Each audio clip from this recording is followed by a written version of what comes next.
I'd like to say that Whitney Houston made it painfully aware that the addiction doesn't really matter until after you're gone.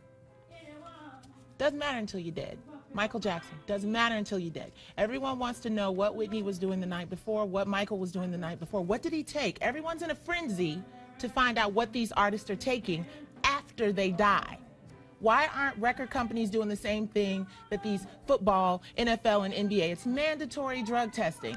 They got 360 contracts where they take everything else. Why can't they say in that agreement, you're going to be tested randomly? If you have an issue, why aren't there doctors that record companies work with on a regular basis that they know if you get sick, you go to this guy, because he's not just going to give you anything you want. And when you start taking anything you want as an artist or as a performer, then you should be held accountable for that then, not after you die. I like that. I love that. Ernie?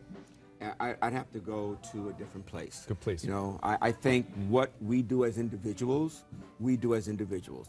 I've known a lot of people who were drug addicts that who they lived with didn't become a drug addict. So I don't think that's the real answer, Nikki. I love you, but I don't think that's the real answer. I like her. I'm a big fan of Music Cares. Music Cares is the Recording Academy's organization and foundation that actually does a lot to reach out to artists, especially artists who have fallen from grace, not necessarily drug issues, but who are having hard times.